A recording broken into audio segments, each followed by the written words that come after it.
And I figured if I can do that, if I can build this self-discipline to push my body in ways where I've never done it before, where it's never been pushed, then I should be able to have that bleed into different parts of my life. So into my career, into my personal life, I should be able to build that self-discipline to achieve, no matter what setting I'm in, whether I'm in the gym or at work or at home, friends, family, I should be able to have that strength already. And that's kind of the main core of why I started all of this. Yeah. If I did this for the money, if I did this for the money, it's hazard. If I did this for the money, would've gave up long ago. It's the passion and the drive buried deep down in my soul. It's ambition, I'm too hungry, I ain't never getting full. On a mission, it's a battle, locked and loaded, bulletproof. On my mission, on the way to the top, got my whole team strapped. What is up, guys, and welcome back to the Nation Built podcast. This is the podcast where we, as Pacific Islanders, tell you our stories and our lessons of our journey to help you on yours. And today we have another special guest. Yes, indeed. It's crazy how the universe answers your callings when you put those thoughts and those ideas out. Because as you know, we do have the NB Ambassador program, and we were thinking about having an NB athlete program, and we have our first NB athlete in the building. People, Chelcia is here, and she's here to tell her stories to help you on yours. Let's go. Welcome. Thank you. Thank you for having me. Welcome to the fucking podcast. I know. Super excited to have you. So glad you came up, and thank you for making the trip up and spending some time with us. Well, thank you for having me. Like you said, just it's weird how everything aligns. We were talking about it the last time, the first time we met, and it's just kind of crazy. This whole experience is a little crazy, but yeah. Yeah, I mean, you've been doing a lot, and you've been getting stuff you didn't get into before. So, which is really, really cool. I've been following your journey already for a while now, and I've always thought that Chelcia was going to be like a perfect fit for what Nation Built does, and like our message and everything. So it's crazy when she got into what she's going to talk about, and it just aligned. It just came, and we started messaging each other about the possibilities of what we could do with her as an athlete and the brand, right? And for sure, what you're doing with what you're doing. So and how we can help you. So I the whole time just thinking that it would fit, and then we started talking about it, and I was like, dude, this is fucking crazy. But I'm super excited that she's part of the squad now, part of the team, part of the family, and this is gonna. I mean, I just think that getting together like this and being able to push out, all the content and all the lessons and stuff from our journeys of building what you're doing and what we're doing here. Right. It's gonna help a lot of people. I just think it's gonna help a lot of people. It's gonna inspire a lot of people, and I'm fucking so glad that you're part of our team now. Yes. Super appreciative. Me too. So let's get going with first. I like this one because I asked Mark. If you could have any superpower, what would that superpower be? We actually talked about this. I think it was like at work. Are you gonna use the superpower at work? Superpower. Yeah, we kind of at work we have a really good environment there too. Okay. So we usually every morning we get together. We talk about what we're grateful for. Okay. So we'll kind of just, and it could be big, small, anything. But we have like these questions we'll pull out of a bucket to answer, and they're pretty interesting questions. But it's just kind of how you get to know your coworkers and how they think. And that question popped up. I don't know. It's tough. It's so tough. You better not say invisibility. No, no. Instantly, I like would have thought like healing. Healing. Oh. But then I'm like, I'm not God, and I can't make that decision or have that responsibility to try to like think about having to heal everybody. Yeah. So I'm like, oh. That's a big burden. Big time. Yeah, I gotta step back. That's a little bit too much. That's more than superpower. Right. I would say, superpower. I would say to be able to speak any language, no matter what it was. Like in any dialect, anything. I think that would be super beneficial, but not too crazy to where like if I flew in from the sky, people would look at me like, right. whoa, at least I would be somewhat normal. That's like a good one. That's like what you said, like I would never be out of a job. Like you would always have something to do. I mean, if you can speak every language, you could have relationships with so many fucking people. And right. That's all business right there. Relationship, like, that's insane. Communication is one of the biggest barriers, I feel like. Yeah, big time. So even if you speak the same language, like people still have trouble communicating, right? So like I work in customer service, and that's always a tough one. And working with people who, either English isn't their first language. I've one of my skills, and what I love about it is that I can understand. You don't have to verbally tell me. I can kind of read what you're trying to say. Yeah, like body language and stuff right. Like that, or you can give me enough and I'll know. Yeah. Or if it's an accent, if you're, if it's an accent that you have, I have a good ear to it. So I can understand what another common person might not. Yeah. And then I'll be like, oh, you didn't hear them. It's kind of like when, toddlers, it's like your own kid. Yeah. They'll be talking gibberish to you. Well, you know what they're saying. And you know what they're talking about. But the person, one of your friends or, their family members, they're not around them enough to know. Yeah. And like, you're what like, is he saying? Oh, yeah, he just wants his sippy cup. Like, what? That's all you got? Yeah. So, I'd say I have a pretty good, that'd be solid. That'd be insane, though. Yeah. Yeah. So any language would be my... Yeah. Every language. Every language. That'd be insane. There's way too many fucking languages. That'd be insane. Like they could just bust it out with all the all the languages. And, and if you knew the slang and all that too, to all those languages, oh my God. Yeah. But accent, got everything I picked that up at the airport, bro. Like when we were working at the airport. Yeah. So we did security, and you also deal with passengers and stuff like that, right? Yeah. And I could see the frustration in our coworkers a lot because they would just be like, oh, I don't know what you're saying. You can go down there and, but you can pick up, and I think it's just experience from back home, like back in Saipan. We have a lot of, it's so diverse in Saipan, and you're dealing with, a lot of Asians, Chinese, Koreans, different, just a bunch of different people. And you just learn how to work with them and talk to them, and I think in the airport, I don't know, for me, it was like, I like doing that. I like talking to people and helping them figure out, because they're having a hard time. Like they can't communicate with anybody. So if you're the one that's closest to being able to help them, fucking help them as much as you can. You know what I'm saying? I remember me and him would love always, you after that. Yeah. Like I don't care if you never saw me, but we helped you solve your problem. I love that part about it. Me and him would always just, go on our little fucking adventures too and helping people.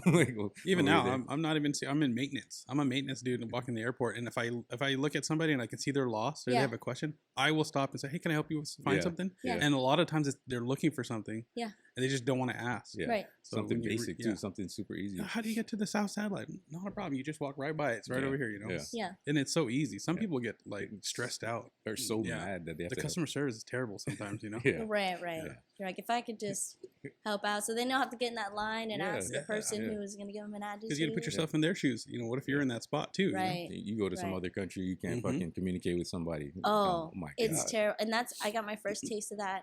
In 2019, I went to Thailand and Cambodia. Oh, shit. And I was there for 1 week in Cambodia and 1 week in Thailand. And it was so and of course, I went with Cambodians. So when we're walking around, they could communicate, but I couldn't. Yeah. And then there was one time where, because when you get there, your body's adapting to a whole other set of environment, germs, bacteria. Just like any other place, right? But you're just in a different country. So we prepared ourselves to get sick. Yeah. Usually people will let you know of that. So I brought all the meds. I brought everything. I was like, we're not gonna skip a beat. We only have so much time out here. But I remember the guys were sick, and so they were wanting to get wanting something to eat. So then there's this burger spot, which is funny because it's like hamburgers. Yeah. Right down the street from the condo we were staying at. I was like, let me just go. I'll go get some for you guys. And I got there and I was like, wait, I'm by myself. And I don't know how to speak the language. I was like, no. But now I'm like, wow, I'm on the other side of this challenge, right? This obstacle. I'm like, man. And I just couldn't help but laugh because I'm like sitting there, I'm like, the menu's on the thing. Okay. No English on it. Yeah. So I'm like, now you gotta go by pictures. What is this? Just two this one, and she's trying to help me out, and it's so funny because usually I'm the one that's trying to help them out, you know. Man, what a humbling experience though. Like it just makes you like, after I leave a place, like I went to Mexico last year, I was like, I gotta learn more Spanish. Like it just makes you realize like, wow, there's so much more than what your little environment, right? Your little world, man.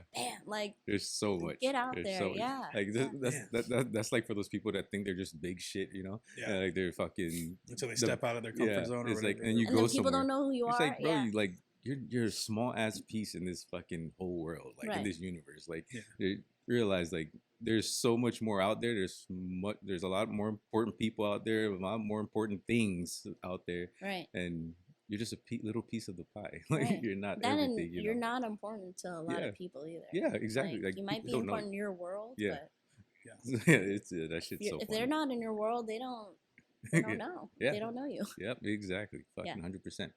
But let's get to you, like about you. Man, like, what like, so I don't know if you didn't mention it, but family's from Guam, right?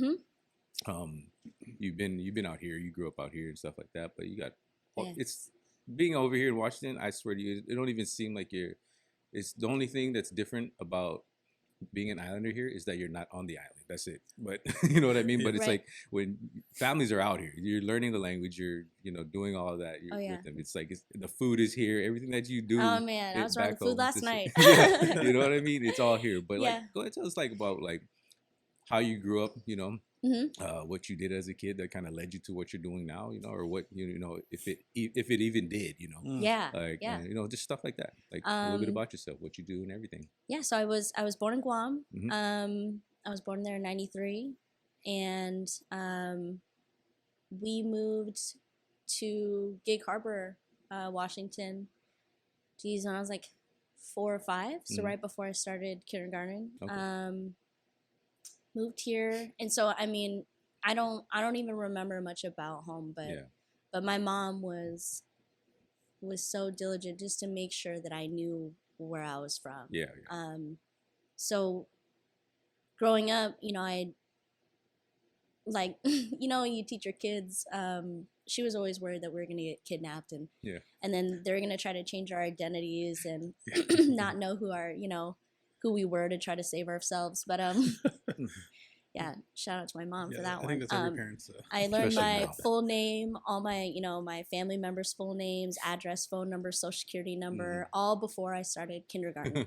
And you know, she did it in this like rhythm. So like my social security number in this rhythm, right?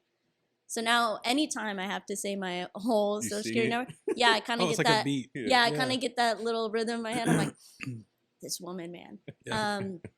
But we'd always joke around because we would, she would be like, oh, you know, wanting to show people that I knew all this information. So she would tell them what your name is. Chelcia Quitaro, Guam. Like Guam was like just a part of my name. Like that's what it was. Anytime like in school when I had to do a project or do like a potluck thing, I remember it was always something from our culture. We're gonna make sure that they knew what it was.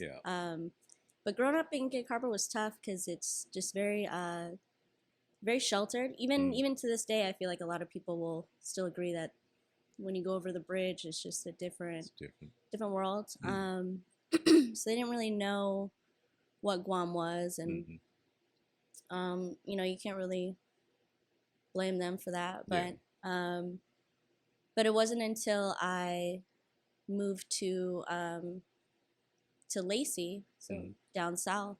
And I moved there after my freshman year, and so I finished my last 3 years of high school down there. And I remember, I think they were nominated as the 3rd most diverse school in the U.S. Oh, really? Wow. Yeah. But I remember we get there was island. I mean, you got you got every shade, every color, every background, every, you know, anything you could think of. Yeah. And I was like, this is, I mean, it was like a shock for me. No shit. Yeah, I was like, what? I had other Chamorros in my class. I'm like, this is cool. Yeah. Yeah, and it's always, you know, the first thing is like, what village you from? Right? So it's like, and it's crazy because it's like that, it's almost like my two different worlds, you know. I go from having to explain, and it's always, you know, oh, what nationality are you? Yeah. I'm Chamorro.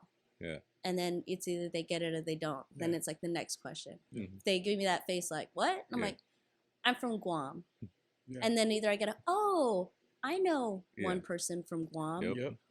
Or it's like, what? And I'm like, I'm Pacific Islander. Yeah. They're like, oh, so like Hawaii. And I'm like, over there, Yeah.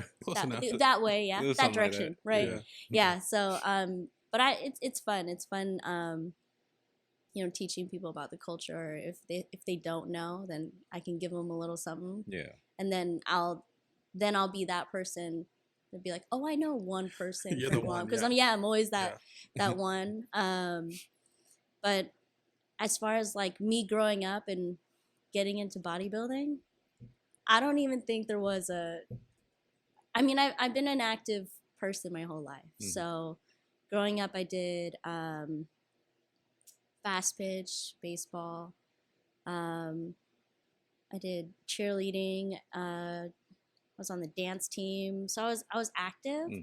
I did a little bit of like more like recreational gymnastics. I didn't compete or do anything like that, but I would go to their gyms on Friday nights, and I would learn how to do flips on their spring fours and do some like just like a playground, right? But as like a teenager.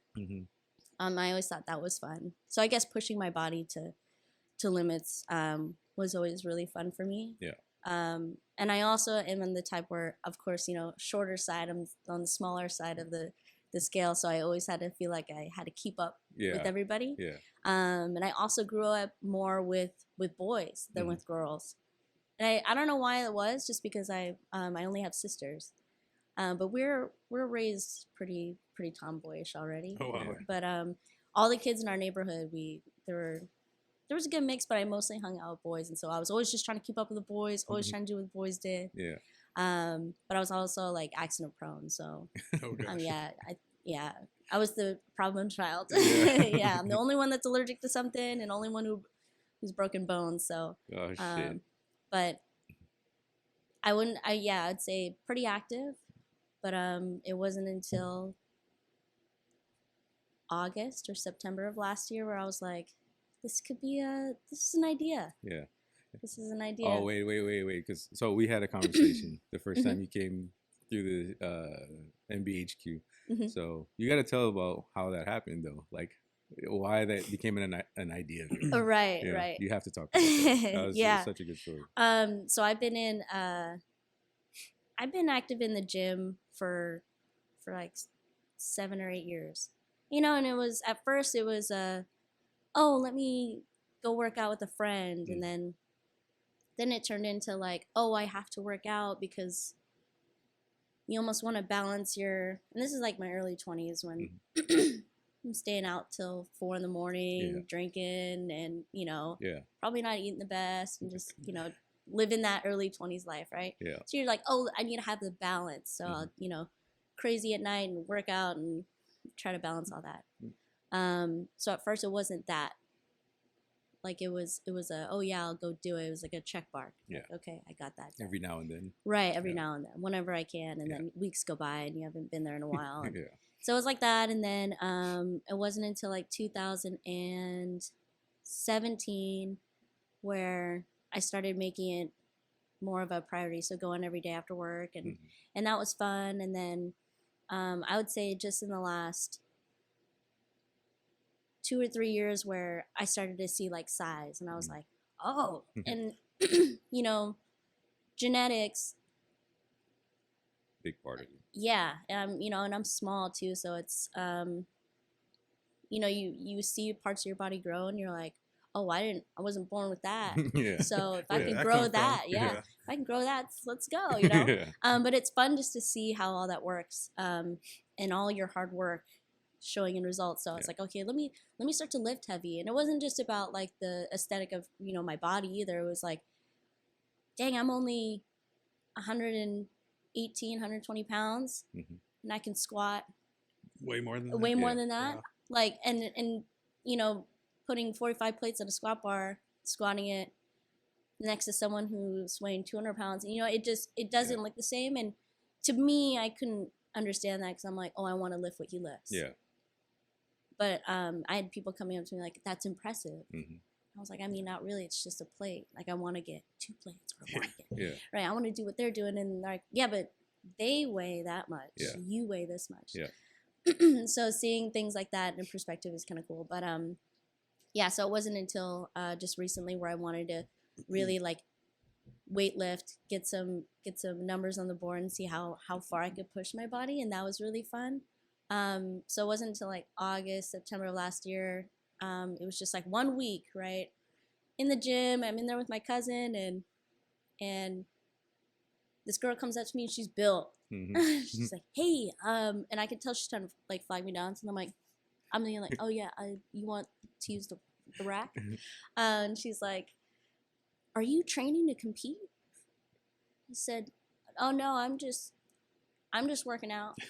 Like, I'm just working out. And then, you know, she's like, oh, well, you should. You have a great body. And I'm like, oh, you know, thanks. And I'm just thinking like, you know, because I'm starting to get bigger. So that's kind of cool. Yeah. So there was that conversation. And then another, like maybe like 30, 40 minutes later, another person comes up to me and asked me if I was competing. And you could tell they weren't associated. Yeah, right. So I'm like, what is going on? I look at my cousin and I was like, the next person asked me if I'm gonna fuck around, I'm gonna do it. Like, and I'm just being funny at this point. Like, I'm gonna fuck around, I'm gonna do it.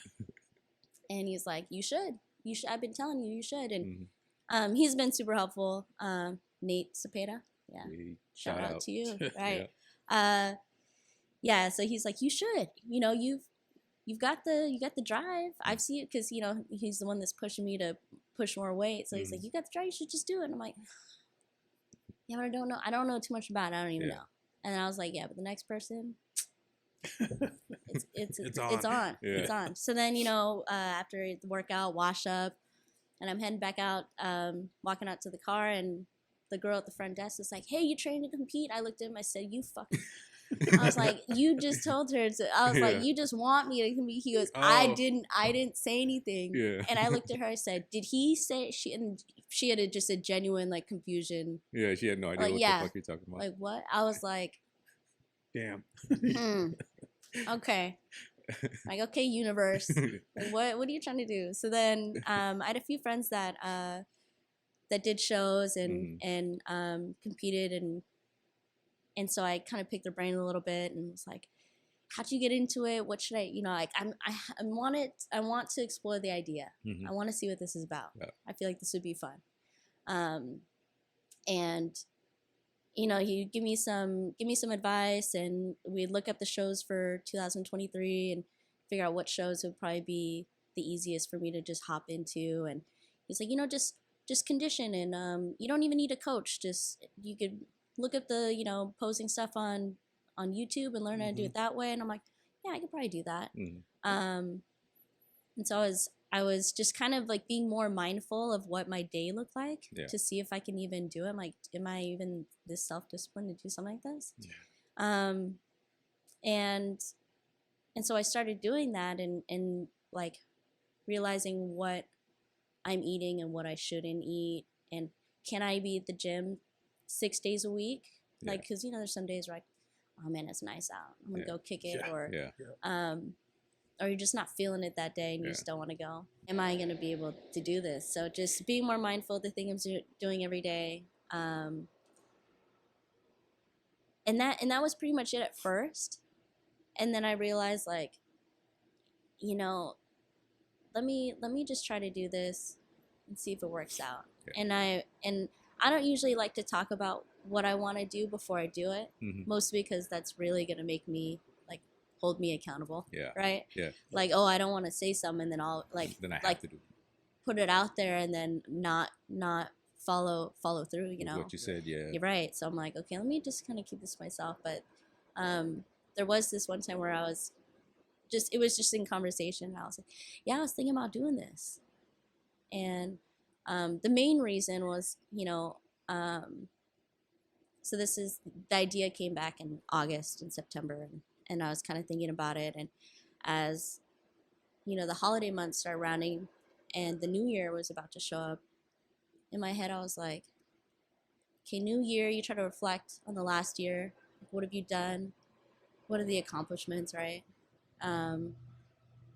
Things like that.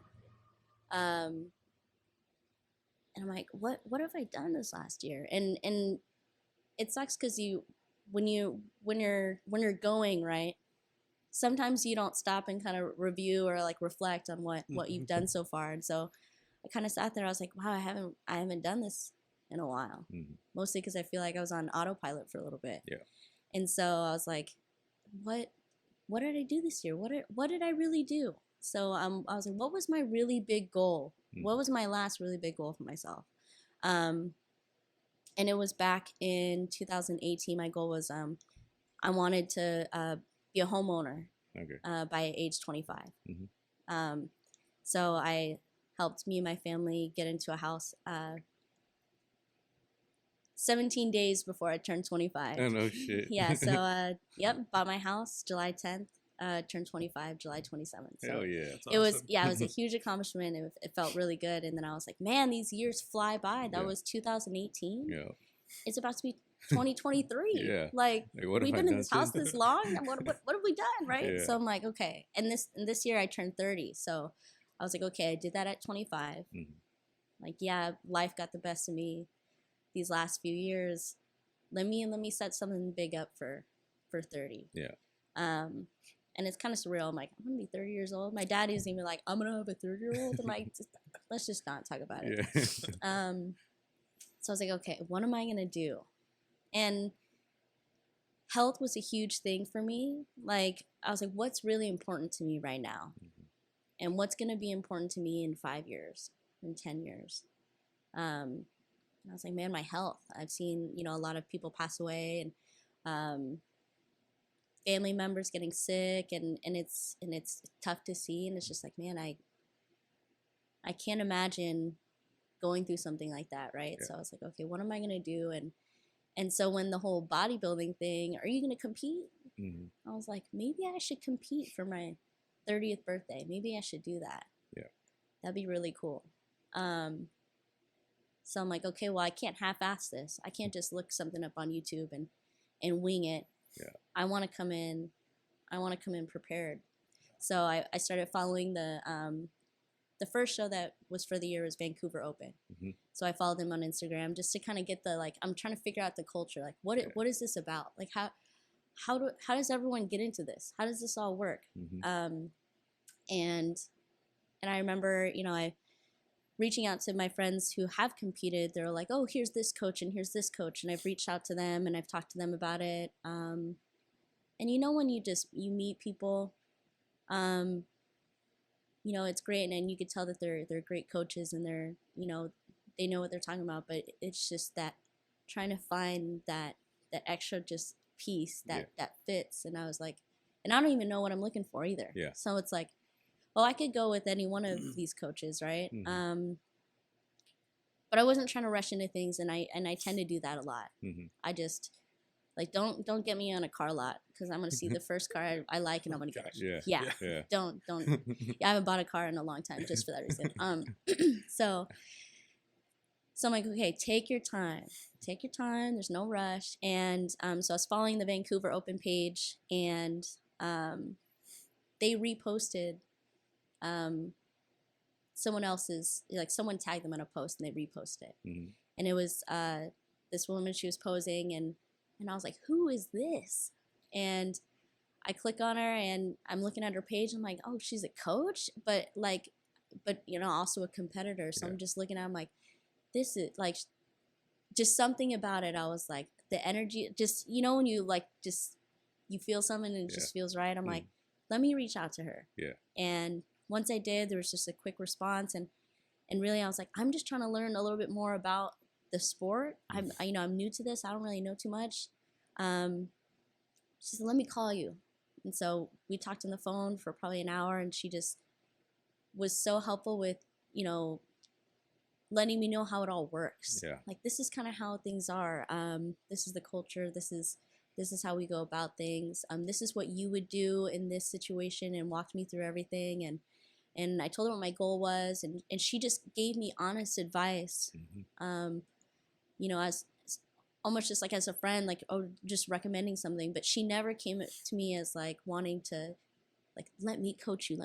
Yeah. So just in that sense, where she kind of laid it all out, was like, here you go. Yeah. And I was like, wow.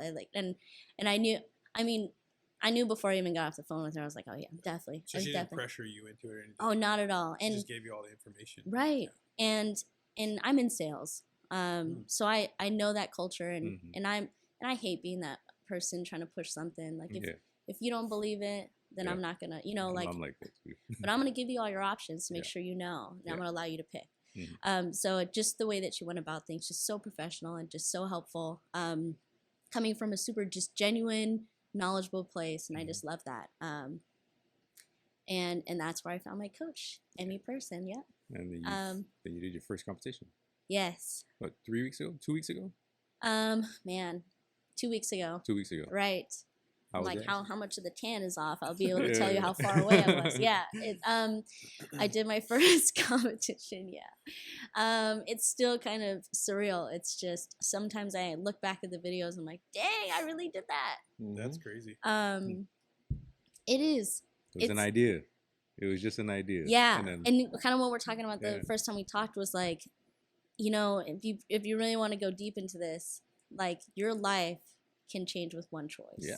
So all it takes is just one choice, one change.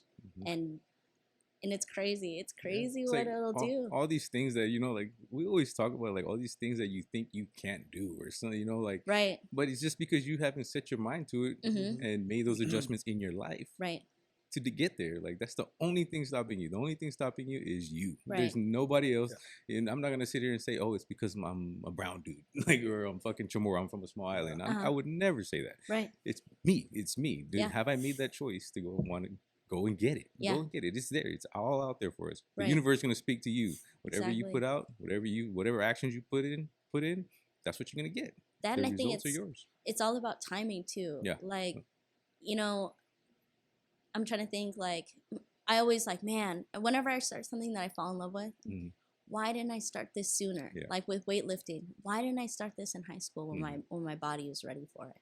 Why didn't I start this earlier? Yeah. Why didn't I look into bodybuilding earlier? I could have been pro by now, you know. And it's, I mean, man, I'm gonna be 30 now. So, but you know, it's never too late to start. Yeah. And it is about timing, because I could have started something and completely failed, or wouldn't have been ready for it, and mentally or you know, emotionally, or just the time of my life where I could dedicate so much time and energy into it. So I think everything happens for, you know, definitely for a reason, and the timing was there, and it's here now. So yeah, we talk about that, the same thing you're talking about. It's just the phases of life, right? Like, we talk about how, like, we have certain people that listen to our podcast. We know who the people are that listen to our podcast, and it's people that are like us, that want to grow, you know, personal development space, right? Yeah. And it took us fucking we're 32, 33 years old to believe, like, we need to work on us before we can really grow our business. Like, we have to grow for our business to grow. Yeah. And so it's like, we know who's listening to us, and then it's just a phase in our life. Like, I had to get over the drinking and stuff like that all the time, and all the things that I was doing that weren't aligned with my goals. And you know, it's just those different seasons, like, and stuff comes, like, even when you did choose to go for your goal, right, there's super hard times and moments in that journey to just get to your first show, right, where you're questioning yourself, you're doubting yourself. But that's a season. Like, you just have to get through it, and just push through that one step at a time. Just get through those little moments, those obstacles, because that's usually what separates people, is who gets through those obstacles, who pushes through and gets to that goal, you know. Like, and I'm sure you went through a lot just trying to, for those few months, prepping for that. Oh my God, I can only imagine all this stuff. Yeah, it was tough, just because I'm very much a planner. Like, I like to see what's coming before it gets to me. And with this, it was just so different. Like, I mean, I've always been pretty like fit, but conditioning and prepping for something like this is completely different. Can I ask you a question? Yeah. When they say conditioning, when it comes to bodybuilding, what does that really mean? I'm trying to understand that. So I like, for me, it was really just trying to cut down as much body fat and trying to lean out. Okay, that's what I thought. I needed to get like conditioning for the show. Okay. And in this prep, it's just, so at first, you know, I think I was 12 weeks out when I first started. So first of the year came, and I think I officially signed up January 6th, and I was like, okay, here it is. And I went to my first posing class, and you know, they'll say like, oh, you naturally pose really well. Yeah. And I'm like, sure. You know, like, you don't have to be nice to me. But I'm such a visual learner, and so I'm like, just show me, and I'll mimic it. Once I mimic it, then I can kind of make it my own, or whatever it needs to be. But just kind of going into it, I didn't know what it was supposed to look like. And I can't look at somebody else and say, okay, that's what it's supposed to look like, because it's my body, right? And at first, my body was responding really well. Okay, like, let's get you on a meal plan. Let's see what this looks like. Here's what your training plan looks like for the week. I never did cardio.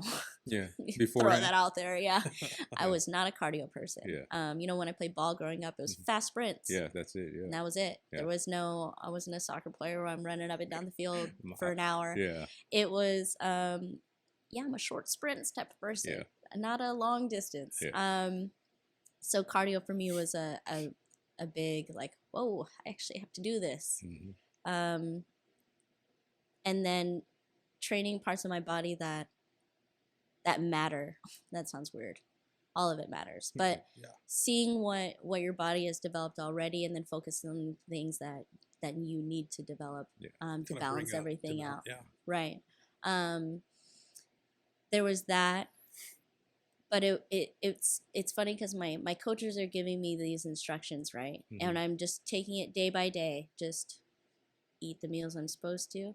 Have the time to cook. I was like, I have to go grocery shopping. Then I have to cook it, pack it, and then I have to eat it. By that time, I don't even want to look at it anymore. You know, like, and I went from, you know, eating good to eating ground chicken, just clean, ground turkey, ground beef. Yeah, real clean, but it's crazy once you do start to eat clean, just how better you feel. Yeah. So I am grateful for that. Yeah. But man, I'm a foodie person. Yeah. Like, I could throw down on some food. People look at my size, and I'm like, don't let the size fool you. Don't give I me can no kill plate. some plates. Yeah. So yeah. So and I'm like, I'll even take trips. Like, my family thinks it's funny. I'm like, oh yeah, I'm going down to Portland. I want to try out this restaurant, and I'm gonna come back. Like, Portland Avenue? Yeah. Portland, Oregon. Yeah. Portland, Oregon. There's this place that, you know, and they're like, what? You're going to drive 2.5 hours or 2 hours to go eat lunch and come back? I said, yeah, well, I'm going to eat 3 lunches to make it worth it. Then I'm going to come back. Yeah. And then I might hit the outlets on the way back up, you know. So there's that. We've done trips to LA for foodie trips. Anytime we go anywhere, and it could be for family event, friends event, wedding, whatever it is, I'm looking up all the foodie places in that area, and I'm making a schedule for us to hit. And there's folders in my phone. People think I'm nuts. Yeah. Like, and now my folders went from like foodie folders to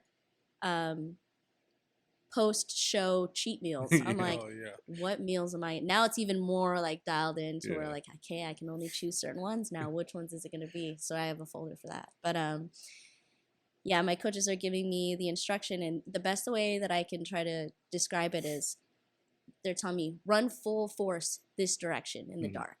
Okay, and I'm running, and I'm just like, they tell me to run, I'm going to trust them, and I'm, you know, I can't see anything, but I'm going to run, and I'm going to do it. I don't know what the destination looks like. I don't know what I'm running to. I don't know what it's supposed to look like.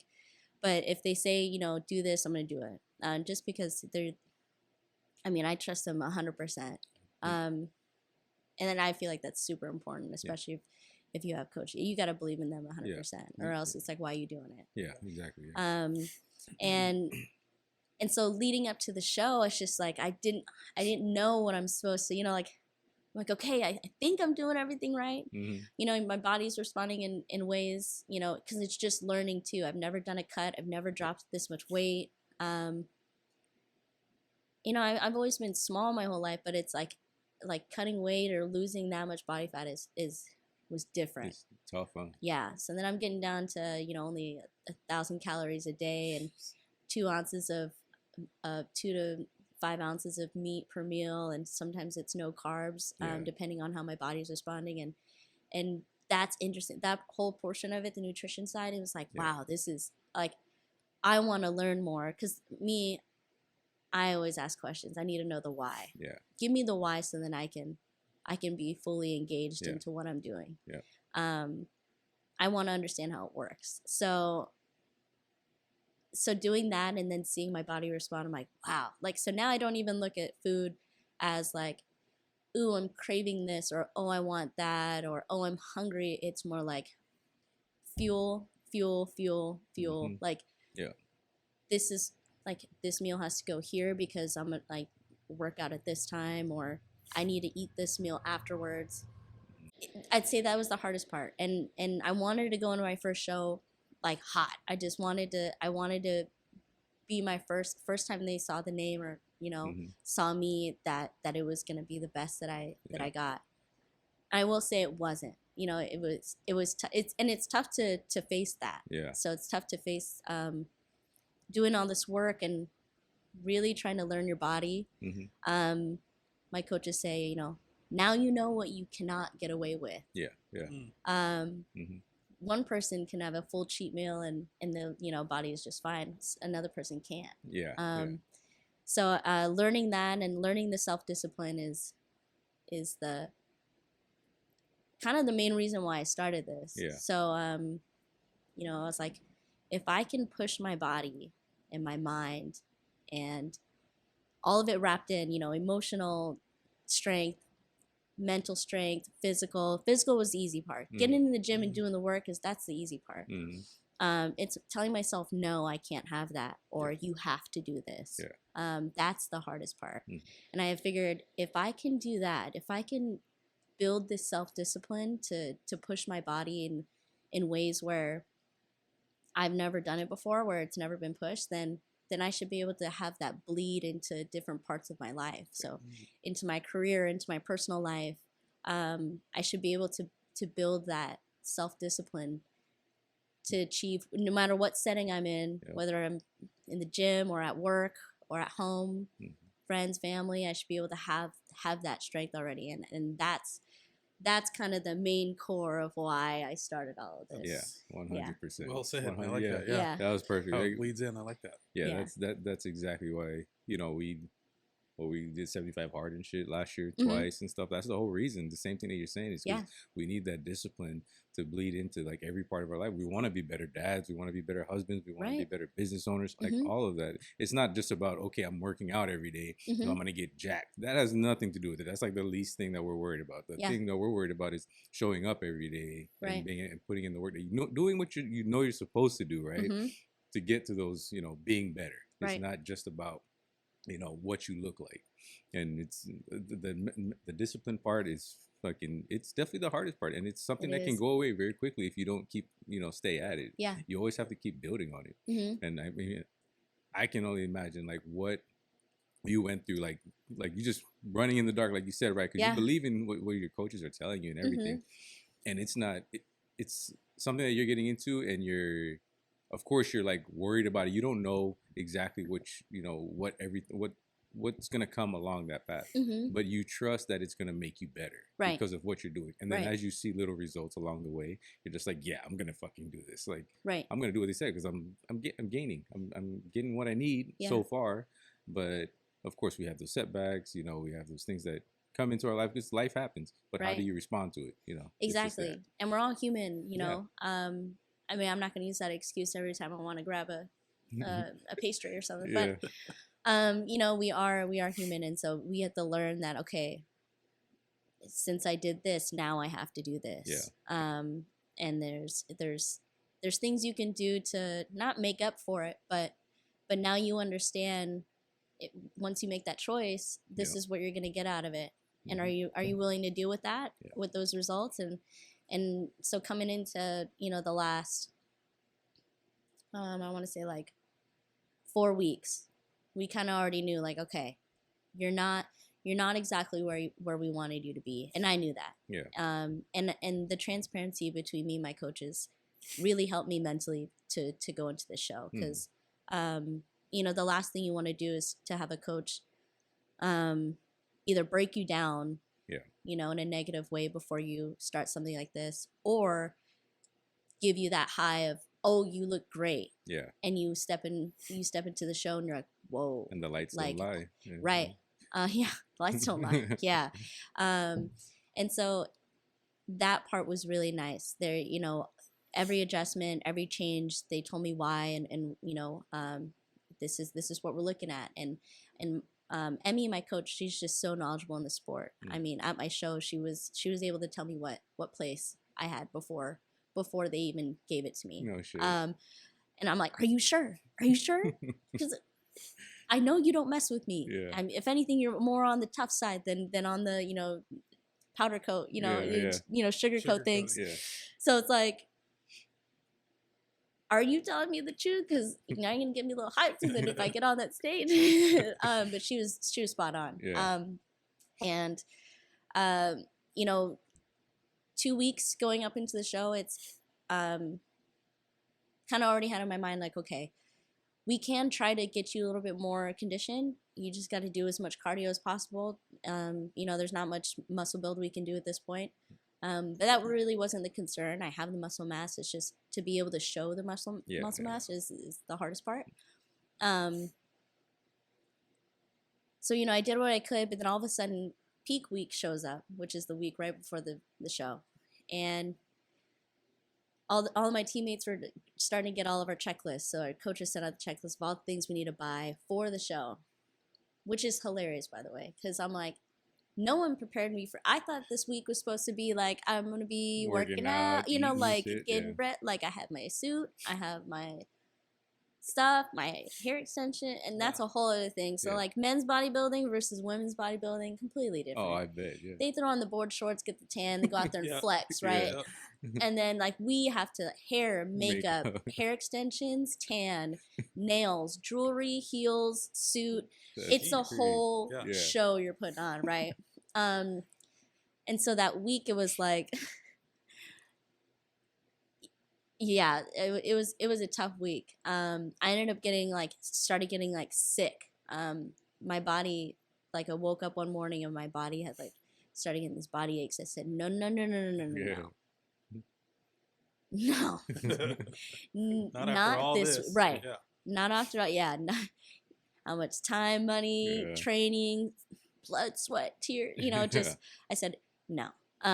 So I started pumping my body full of Dayquil, NyQuil, Tylenol, anything that I could, and I, you know, was on my supplements, the tiny meal plan that I had, just trying to, you know, trying to push my body to just suck it up and get it done. And then there was the checklist of stuff that I had to go buy.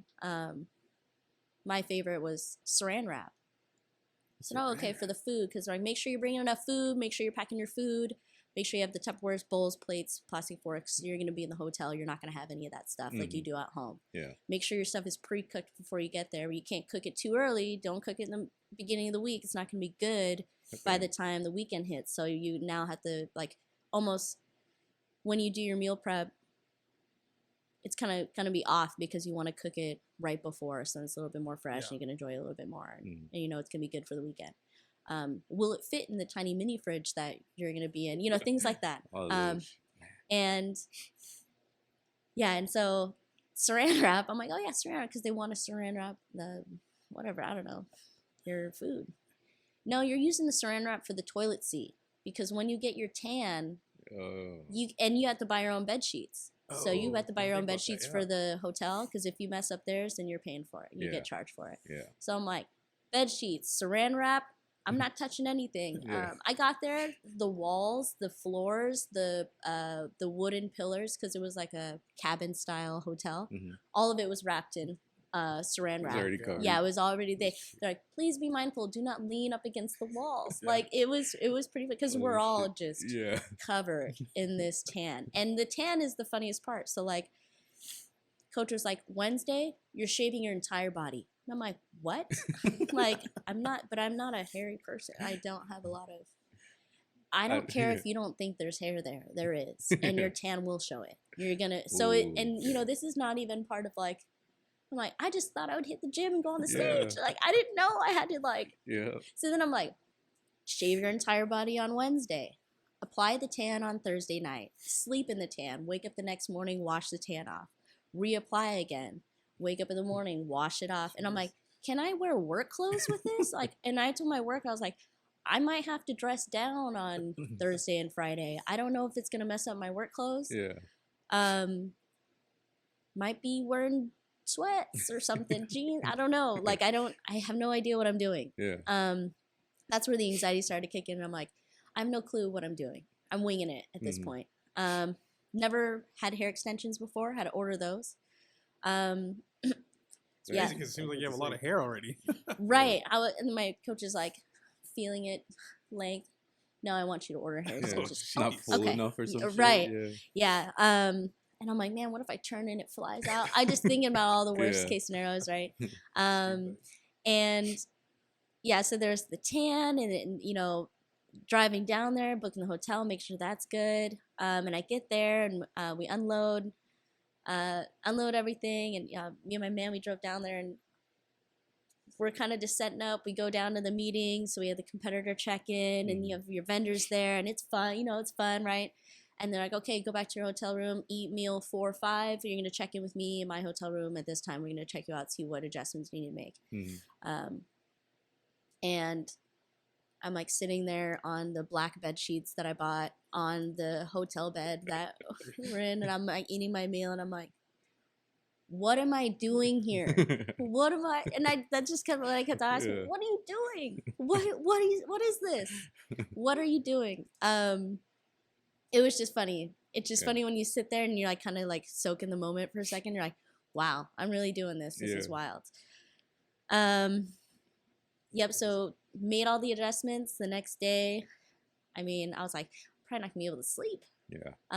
Excited. I put on like the tan, and then go to sleep, and then next morning, I have makeup scheduled. Go get that done. One of my teammates helped me put in my hair extensions because I didn't know how to do that.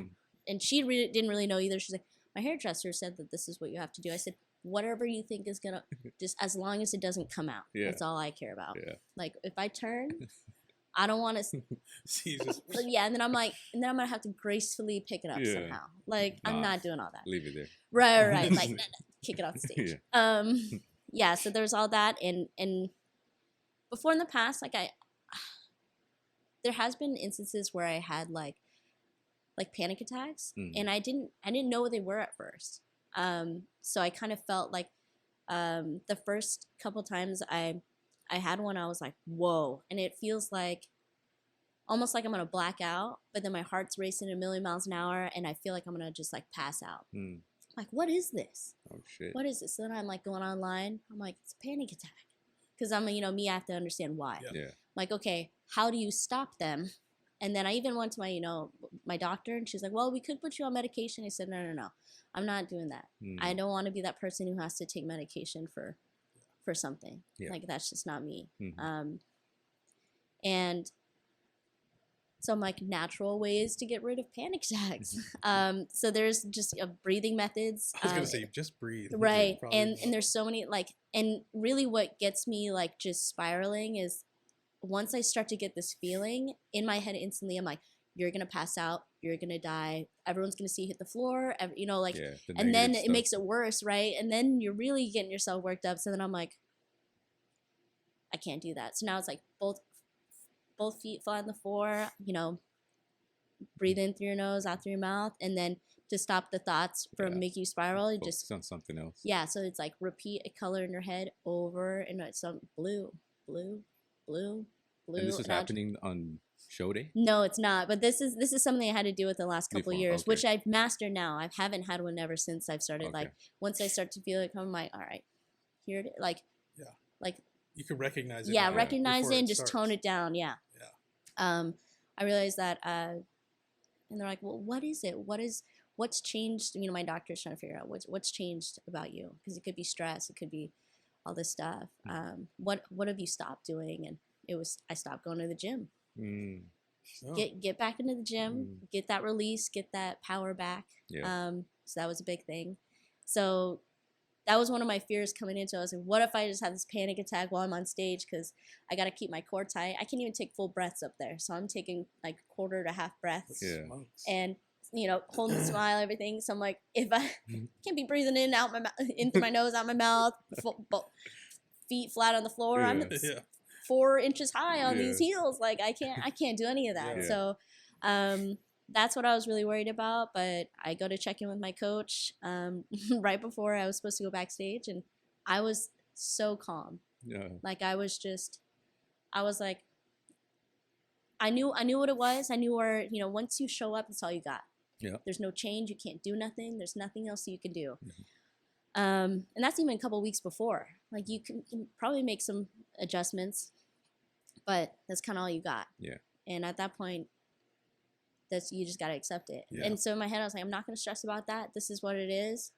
My body was going through all this sickness and all that. I was like, I'm not going to use that as an excuse. But it was weird. As soon as I checked in, all my symptoms gone. Like just my mind was like, you can be sick tomorrow. It's game time. So I think like my adrenaline and excitement kind of toned it down, which is really cool. But I remember going to the backstage, and all these girls are just like, there's glazing glued corner over there where you get prepped, your body, like, it's not oil, but makes you shiny. In a way, like in a way, it's kind of like a mist. They glue parts of your suit down so it doesn't move, just all this stuff, and then you got the bands, everyone's getting a quick pump in, and I'm just sitting there like, am I supposed to be doing that? And I don't know I don't know anyone back there. I'm like, this is so cool. Like, you know, I'm like backstage, but I'm like, oh, I'm competing, and there's this girl, Johanna. She's one of the girls that I met through this whole experience that I competed with. She ended up winning first place. Truly well deserved too. She's a great competitor. She was there, and so I was like, hey, like now I have someone, because everyone on my team, they all compete in bikini. So completely different division. So I'm back there by myself. I'm the only one that's in wellness. So then, you know, we're back there, and I'm just the calmest I could ever be. I'm like standing there. I'm like, all right, let's go out. Let's fucking do this thing. I'm gonna go out there. I'm gonna do it, because if I start to, I'm better off if I wing something than try to. I say I'm a planner, but when it comes to something like this, I can't be scripted. I just got to go out there and do it. So I was to worry about, almost, right? Just try not to think too much about it, because that's where you're gonna mess up.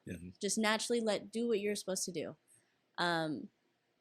So we hit the stage for the first time, totally calm, go out there, and it's the comparison round. So we're all walking out there side by side, and they're making us do quarter turns, looking at all of us next to each other, critiquing the body, everything, all of our movements, all of our poses. And we do the first round, they put us to the side. And I'm standing there, and she's in front of me, and I said, I can't remember a goddamn thing I just did. Like, I blacked out the whole time. Then we got to the side, I said, what did I even do? I had no clue. No clue. And I think just walking out, and I can see all my family members, and they're yelling, and you know, I'm like consumed in all of like and then the bright lights. And I'm like, wait, I'm supposed to look at the head judge. My coach is back there. I can see her. I'm like, oh, okay. Like, and I'm just like totally blacked out. And I'm like, I know I did something wrong. I know for sure I did something wrong. I know there was something out there that just wasn't right. I can't remember what it was. But it was so wrong. So wrong. But it's almost at this point where this is all I got. Now I just gotta own it. Yeah. Like I gotta go out there and just rock it. Like I can't. They're like the you could go out there with the best physique, right? Mm-hmm. But if you don't display it, then they don't see it. Yeah. So sometimes the person with the maybe not as best physique could outpose somebody. Mm-hmm. So I was like, that's the only thing I really can do at this point is to give that show, right? Yeah. To give that that presentation. Mm-hmm. And so I was like, okay, I blacked out. That was the only time I could, like, that was it. That was the only little time where you could be messing around. Now it's like, okay, dial in and get in it, right? And I will say, the first time I went out there, they kept lining me up in the middle of the lineup, which is nice because then I'm in front of the head judge. But also, that's where the stage connects. Yeah. Oh, and I found that out because right when I went to go hit my first, or I think it was my second pose, my heel was right on that edge, that little crack, right, the seam.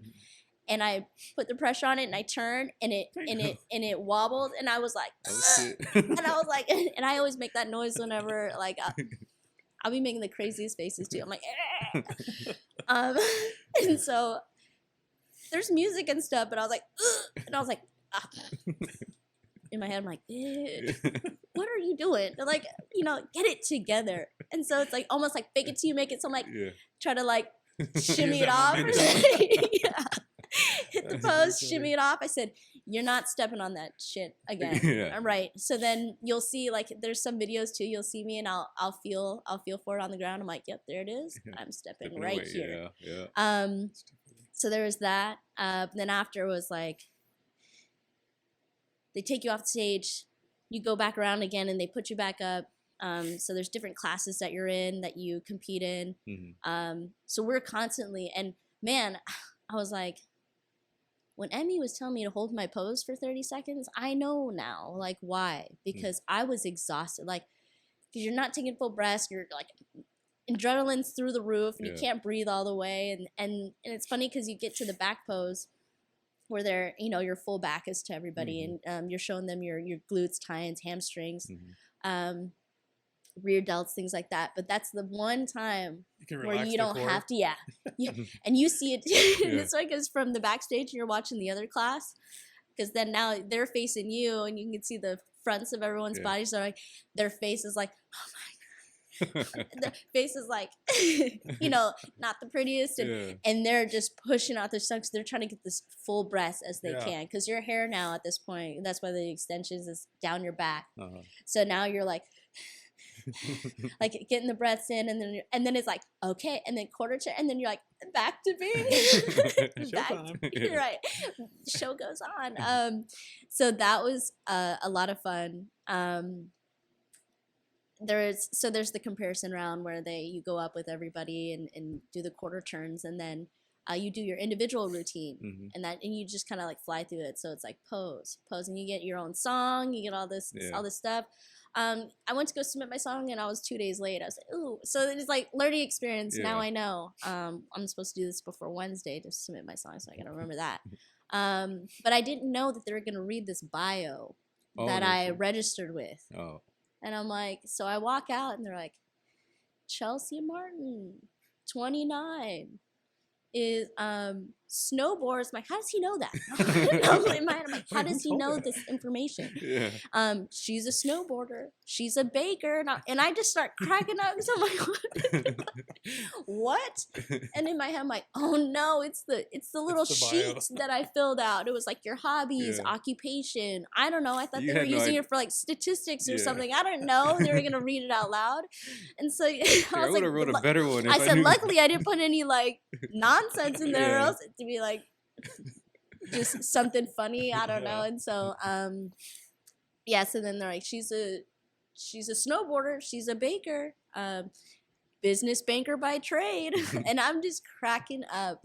And so they're just playing this song, and it's like this, it was a random song because I didn't choose my own. But it just worked out because it was like this like EDM, like real just like kind of upbeat. It was, and it was like the lyrics was like, "Let's get down to business," and I was like, "Oh, here we go!" I was like, "Okay, you picked a good."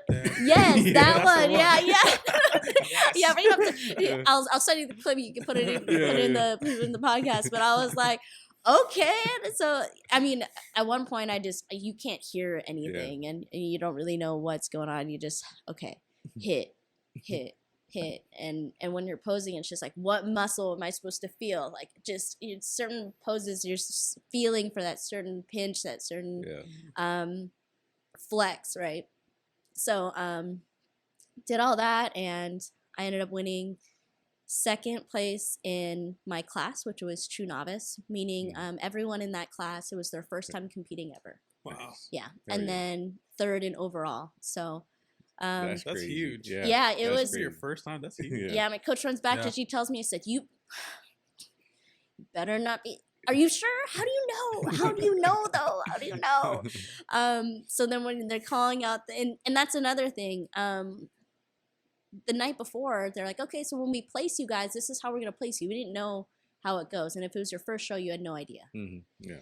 But on the stage, there's a line and there's a box. So the box shows the center of the line, and then there's 1, 2, 3, 4, 5, 6. So you're placing. So then it's like, oh, you're placing, and I'm like looking on the ground. I'm like, where do I stand? But it was so nice.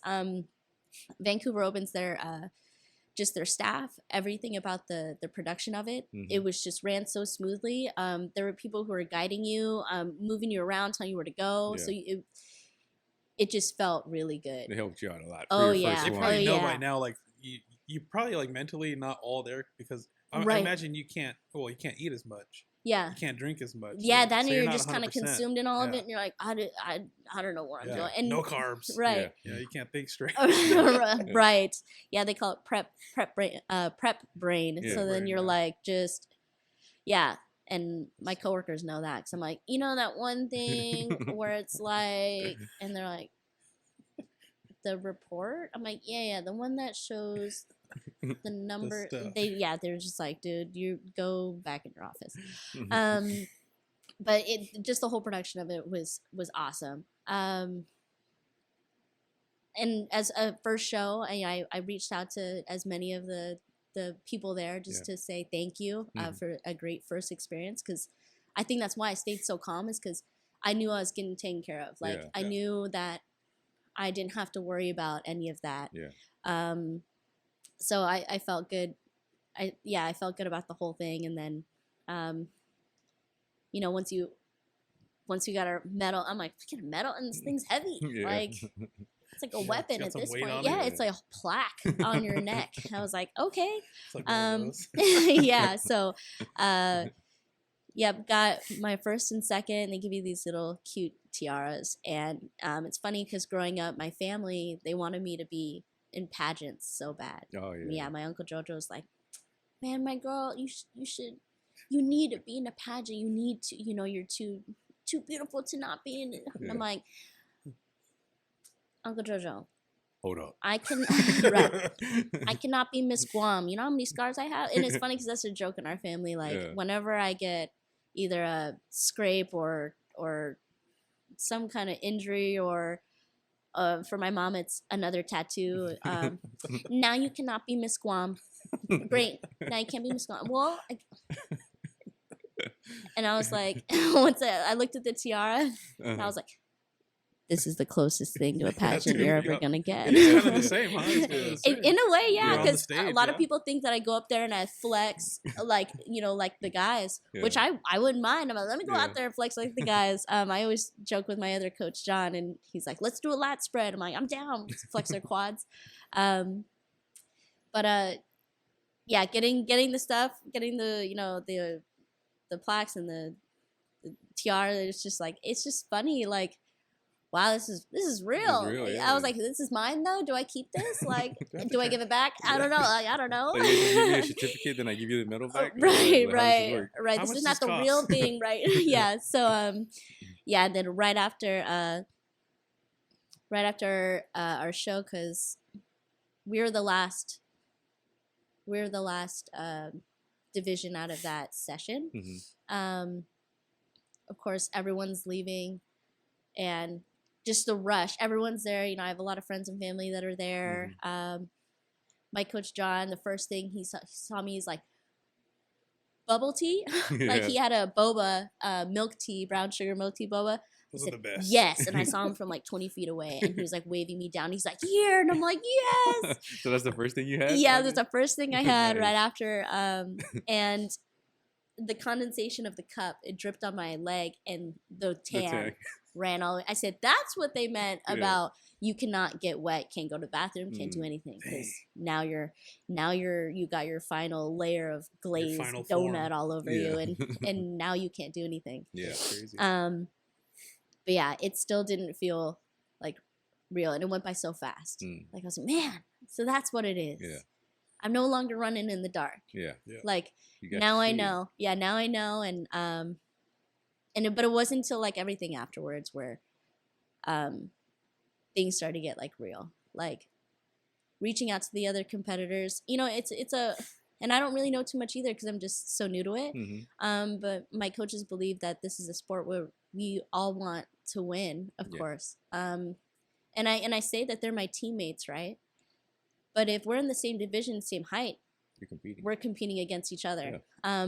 Even though it's that culture, we try to uplift and support each other as much as we can. So I reached out to as many of my competitors that I was on stage with, because we don't get to like shake hands and hang out back. We're both all just kind of like rattled a little bit, like, are we on the right spot? Like, and so reaching out, like congratulating them, and because everyone's on their different journeys. Like the girl who won second over me, built beautiful body.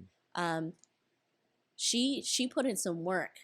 Watching her transformation, I said, damn, like, and I'm showing my sister, I said, if she can do this in a year, I was like, you can definitely, tell my sister, you could definitely do this. My sister's on her own fitness journey, mom of 3. So she's trying to get back into it too. And after going to a show, she was like, this is tight. Yeah. And it's a weird sport at first. At first you just see a whole bunch of almost naked women on a stage, and people just don't understand, right? They don't understand like all the work you put in, what they're showing when they do certain things. And I think that's like the beautiful part about it, though. Like, you don't understand it. You don't understand everything that happened before just this moment. Right, but once you do, then you're like, oh, okay. And my sister got that. Like, my sister's like, oh, this is cool. But when she went inside, she was like, whoa, like, this is badass. Like, this is so badass. So there is that, reaching out to all my competitors, congratulating them, just building that good relationship with them. And it's funny, we're all talking about mostly food, but where are we going to go eat after? Things like that. But then it's like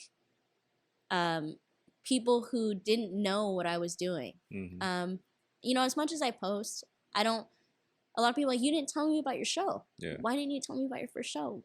I did this one for me. Yeah. This one was just for me. Yeah. I mean, of course, the people who were the closest there, my best friends weren't even there. And I don't take that in any way.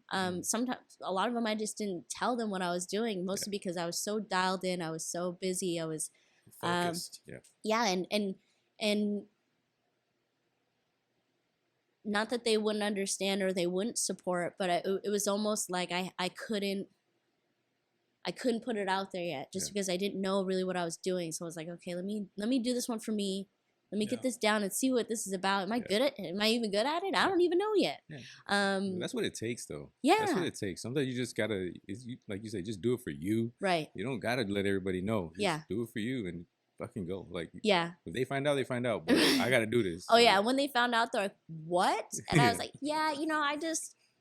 that's why I've been, that's why I have to cut a little bit. You know, it's not that I didn't want to come kick it. It's not that I didn't, you know, don't want to spend time.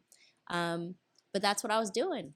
So now you guys know. You can't be mad no more. Right. And so many people have reached out. So like I say the most fulfilling thing, like, yeah, there's training, there's the conditioning your body, learning how your body works, how it responds, putting it all together, putting on a show, doing a show, presenting yourself, showing everyone what you've worked so hard for. But then it's like, there's so many parts of it that they didn't prepare me for. So it's like the after effect. Like, all right, now let's get you back into the next show because we're not done yet. Yeah. And I love that part. It's like my coaches kept on saying like, okay, we got third. We ain't done yet. Yeah. Like, and it almost like, okay, now I know. Yeah. Now I know what I'm running towards. The lights are on. I can see it. I can see what I'm running towards now. So now there's no, you know, there's more drive. There's more like once you see, and it's, of course, it's not always about the end destination either. It's about that journey to it, right? Yeah. But a lot of the fulfillment and the motivation for myself is the amount of people that reached out and was like, "You are so inspiring." I'm like, me? Yeah. Like I don't like, and it's weird for me just because I like I'd understand if I did something for you, like. Yeah. If I helped you achieve something, I was actively helping you. But these are people who reached out who I haven't talked to in a while. Yeah. Acquaintances, friends. Some of them were random people. People who follow me on Instagram that I don't know. Yeah. Reaching out like, you're such an inspiration. I want to do the things you do, or you've helped me get back into the gym, or you helped me make healthier choices. And you know, I've had people send me progress photos. Yeah. I'm like, the fact that you can send me a progress photo is. That's vulnerable. That's vulnerability right there. Yeah, that's like you like look what I'm doing, and I will always be the hype girl. Yeah. I will always be there to, you know, it doesn't matter what stage of this process that you're in. If there's any time where I can hype somebody up, I'm down to do it. It's fun. Yeah. I'm even that person where if we're in the bar and someone's dancing crazy, I'm hyping them up. Like they're feeling it, they're enjoying themselves. Right? Crazy. Like let's go. You know. Life. Yeah. And so. That part for me, I was like, man, if I can inspire people, like I never thought about it that way. Yeah, like if I can keep doing this, that's what's gonna fuel me. That's what like. I think a lot of people don't realize that. Like that's when it comes to that is you have to become very selfish to become selfless. You know what I mean? Yes. Like, the more like not that you know, you focus so much on yourself, right? Yeah. But when people see how you build yourself, how you grow in these ways mentally, emotionally, physically, right? You're able to give more. You're able to, you know, pass on, you know, your lessons and your stories, right? And give it to them. And when they see growth in you, they want that for themselves too. Everybody really wants to grow. Deep down inside them, they want to grow and be better. Right. But at the same time, the society's telling them to be comfortable and stay where you're at, you know, kind of thing. And it's like when they see that someone like them did it, that's opening doors for them to do it, you know? Yeah. So when people like little girls or teenagers or something from Guam or whatever, right? Island girls, they see you on the stage and like, she's just like me. I could do that. Like not believing that they could do that before, but they see that now. It's like, she's like me. I can do that, you know? Right. So that's why it's like so crazy when people think that, oh, you just disappeared. But I had to work on me. Right. And I had to fill my glass first. Yeah. And then I'm willing to pour into any glass that comes my way. Exactly. Yeah. Yeah, for sure. Yeah, I think that part for me was like the most unexpected. I was like, I mean, I knew I was gonna get the good job. Yeah. You know, but the inspiration part, like that was like, whoa, you know, and I've even told my coaches, I'm like, I didn't know I was getting all of this. And they're like, this is, you know, and I think that's where their passion in coaching, because they also compete. So their passion is like, I of course get the satisfaction of competing and winning, but it's not all about winning sometimes. Yeah. What's great is if I can teach someone how to win and they go and be successful, they reach that, you know, whatever goal, you get just as much fulfillment from that. Yeah, for sure. And it was funny because I was watching this video, and of course it's an interview of like Kobe, and they're like, what's your definition of of greatness. And he says something along the lines of to inspire people. And then within, you know, like that timing, it wasn't until after, and then I started to get all of these messages. I'm like, I understand that a little bit. Don't you like, think it's crazy how that shit pops up in your feed? Like, sometimes I'm like, it's the feds reading my mind. I was just telling him like last week or 2 weeks, I was like, dude, I swear every time on my feed, like the message that I need to hear fucking pops up. It's like whatever like I'm dealing with in my mind, a fucking reel of like Ed Milet or Andy Frisella or fucking Kobe, they pop up and the shit that they say fucking perfectly said to me. Like it just sits so and it resonates, right? So it's like, fuck, I needed that. Thank you. And man. then I need to repost this. And then you know, like if this hit me, somebody else needs it. Someone's got someone. Everyone needs this. Everyone needs that pep talk, that hype talk. Or at least just that tiny bit of validation. Like, okay, I'm doing what I'm supposed to be doing. I'm on the right path. Right. But man, I want to kind of go back into this whole thing because like you talked about a lot about the whole fucking thing, right? And it's your first one, so it's like, and you still don't know everything, but you really went through the whole thing. Like, you know, and you're way more comfortable. I can imagine how comfortable you are now with it compared to before. But I also don't want to get too comfortable. Exactly. I'm like, that was just a smaller show. So it's like a bunch of things. It's like now it's like we always talk about it too. Level up. Now it's time to go up. Like we know what it takes. Time to level up. Right. Like you were working so hard for that moment, and it's like I can't even believe I'm here. But then when you got there, it's like, but this is not enough. Like we're going up. Like we're not done yet. We know we can win this shit. So there was a lot that went into it. I know there's the training, the nutrition part. That's fucking crazy. Like a lot of like you're talking about the fueling part. When people understand that, like the fuel is. If you look at food like that, you can fucking accomplish so much more and your body feels great. But we all like we know like there's like when they talk about bodybuilding a lot of times like men, especially men, right? They look their best they've ever probably looked on that stage, but they're probably not at their healthiest, right? Right. And honestly, when you're up there, that's the goal isn't to be healthy. It's to look that sounds bad, right? But ideally you're not walking around at that body fat percentage and at the amount of calorie intake a day. It's just unhealthy. And like, and they know that, you know, and my coaches trying to plan these shows together. It's crazy how you can adjust the meal plans to fuel your body and then get it back down again. And then also just fueling for the work that you need to put in, like 2 workouts a day, shit like that. Like people don't realize that. Like you do have to. You can't be like, I'm gonna work out hard as shit and then not have no fuel. Like you can't do that. You have to fuel your body for what the activity you're gonna put in. You know? When I first heard about carb loading for heavy days, I'm like, what does that mean? A lot of rice? Like I'm cool with that, right? But then I understood because when they cut the carbs. You felt it. These 30s are feeling heavy. And then it's frustrating. Of course, you want to feel strong, right? But at that point, building muscle isn't the goal right now. Right now, it's just to really just tone the body, condition as much as you can, and lower body fat. So just understanding what phase you're in. You're just not in the growing phase. Right now, you're trying to get show ready and look the part. But it's the most interesting part is the nutrition for sure. So is there anything else like that you didn't mention that you probably took from your first, from starting training to the stage, right, to that first competition?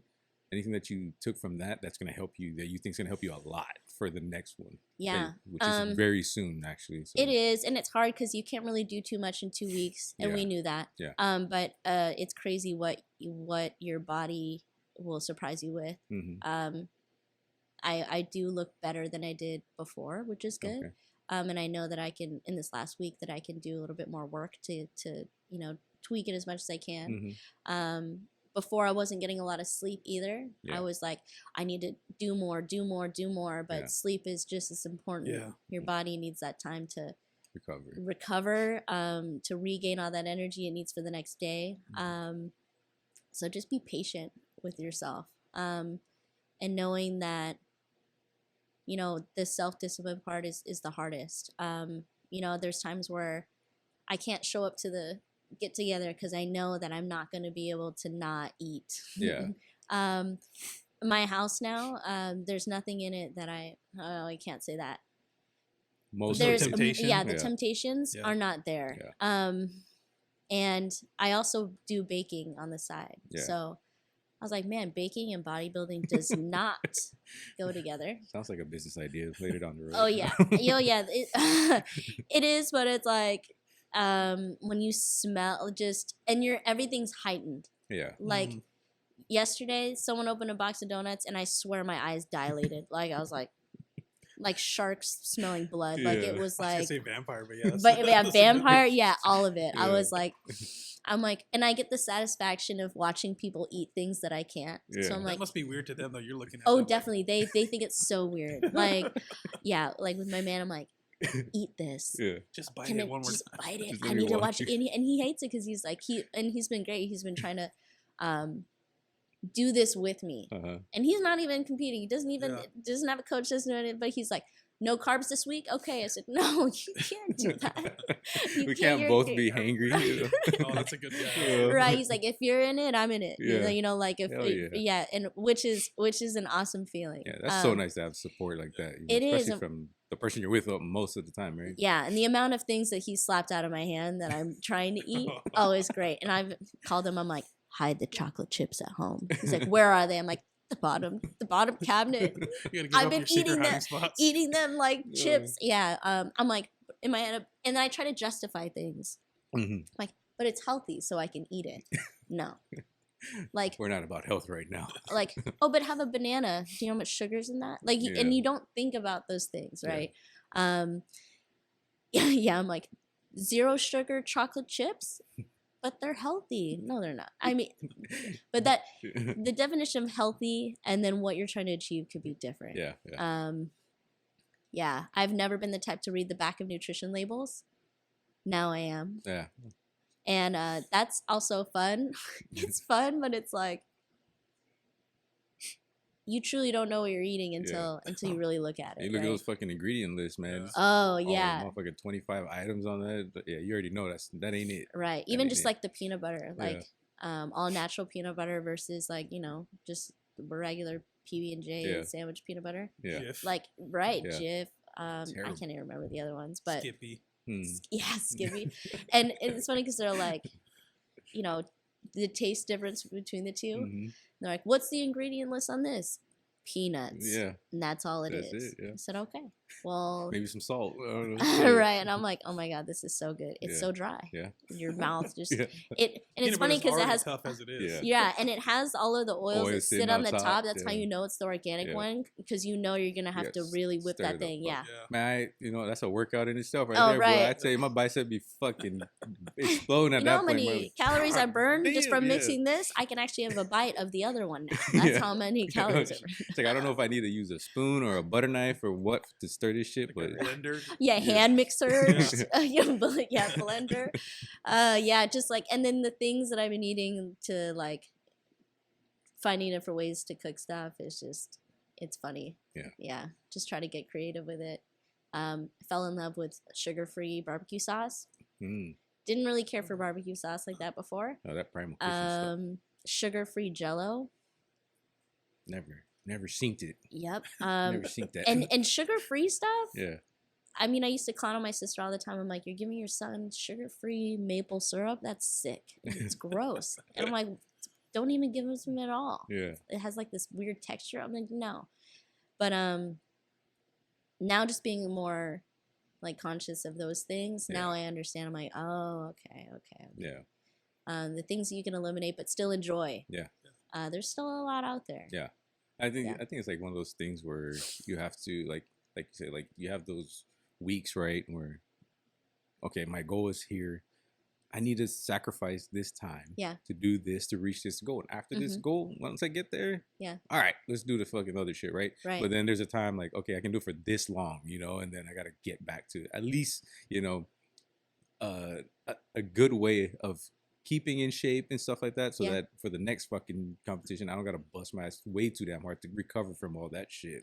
You know, it's like kind of being, like you said, like the discipline, right? Sticking to the discipline as much as fucking possible, because you can lose it. Just like I say, you get to that goal and it's like, all right, I already finished. Like, I can do whatever I want now. Right. Nah, bro. Like, you got to relax. Like, I know. Stay disciplined, stick to it. And seeing the result, it's like, so, you know, Vancouver was a couple weeks ago, and going straight into another show, it almost makes it easier, because it's like, okay, straight back into prep again. Yep. You know, I had my cheat meal, my cheat day. And then I was like, okay, that was Sunday, back to the grind Monday. Yeah. And but it feels different. I walked in the gym, I was like, all right, this is a little different now. Yeah. Like now I know. Yeah. Like, so working towards that, and then trying to figure out what shows after that. So the main goal out of all of this is, I want to try to qualify for nationals. Boom. Nationals are in July. Yep. Just so happens to be the day after my 30th birthday. So boom. I'm like, didn't I say I wanted to do something for my 30th? I told my coach too. I was like, I want to do something for my 30th birthday. They ain't gonna be eating cake, you know? right. And so you to qualify, you have to place either first or second. And so I got third. Oh. You know, with the amount, with how much the percentage I gave, and how much more I know I can give, I know I can do much better. Yeah. But it's, you know, you could do your best, but everyone is out there doing their best. Yeah. Everyone's out there giving it their all. So when you go up to these, you know, into your division, you see, I mean, they put out the live roster, right? And that's where I kind of like knew where I was going to be ranked at, because I can't be surprised. I got to go in there and I got to see. And it's not like a competition thing either. It's more just for myself. Yeah. I need to know what I'm getting into. And at the first show, I think I competed against 6 other girls. This one's 12. Oh, shit. Yeah, and so it's in Spokane, and I'm looking at all these cities. I'm like, Spokane, Coeur d'Alene. So everyone's over from like the east side of the state, or from Idaho. And I'm like, okay. I'm in their hood, so I can't, you know, I can't say too much. But there's a lot of teams that they rep. So a lot of competitors in the same division that are from the same team. So I'm like, oh, that's cool. You know, that's cool. So it's just, you know, going in with the same mindset. It's gonna be a way bigger event, longer day. Yeah. And that's just my division. Bikinis, like, the list is huge. So it'll be definitely a different experience. But just trying to place. But then I have another show I plan on doing, Tangi Johnson Classic, which is in Tacoma, the Tacoma Convention Center. Yeah. They're like, do you want to do that one? I said, of course. I gotta rep the city. This is my hometown. You know, I gotta, so I gotta be there. And now my friends and family are like, okay, you guys can come to this one. Yeah. Now I'll put this one out there, because, you know, there's not a drive. There's not anything that they got to worry about. It'll be a fun one. So. And when's that?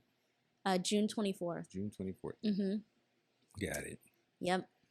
I know. It's like, okay. I'm like, okay, so after this show's done, then I got like 8 weeks? What am I going to do in 8 weeks? I can do something with 8 weeks. Hell yeah. Versus like the mindset of like, okay, well, the show's in 3 weeks. I can't really do too much. I can't change too much. I just got to go straight into it and see how it all works out. But I'm excited to see like what, not off season, but what different training is going to be like. Because it's like, am I going to grow? Or is the plan to grow? Is the plan to... like, I don't know yet. Yeah. So I don't know what that looks like. Yeah. But I can imagine, just even if like not placing, you know, what you want, the experience in itself just helps. Oh, for sure. Yeah. Especially for the one in Tacoma, and then going into it, it just helps. Yeah. And it's you know, the networking of it all. Yeah. Learning, putting the names and faces, connecting with people, connecting with more resources with, you know, people who've been in it for a long time. I just want to soak in the culture, soak in all the sport and how everything works. I think it's fun. It's and I'm like, it's weird that I think like, oh, I'm on a team. I'm almost 30 years old. I got like teammates. Yeah. Like I haven't done something like this since high school. Yeah. but even then it was like, you know, just so different. Yeah, I'm excited. I've got a good support system. I feel like I'll sit here and I'm like, man, my life has changed. Like my whole entire life has changed. Every, like, not every dynamic, but it's like, how did I even get here? Yeah. But it's that one choice. Yeah. Or it could be multiple small little choices will build up and change everything for you. Hell yeah. So we're going pro in 2023. We're going pro 2023. Yo, by the end of the year, I need to be in Vegas in July. Not for my birthday. In 2023, Legion Built could possibly have an athlete that is a professional bodybuilder. Yes. Pro athlete. I'm busting my ass for it. Hey, we're gonna be here along the journey. Yes. You know, this is fucking. I'm so glad that you came on. I know. For your story. So glad you're part of the team. Yes. The one thing that I would like you to bring up, if you have any advice, because I know we have a lot of people that are like in the bodybuilding that you know, follow the brand. Yeah. What kind of advice do you think that would be super helpful for them, like that you can pass on? You know, for anyone who is curious about it, who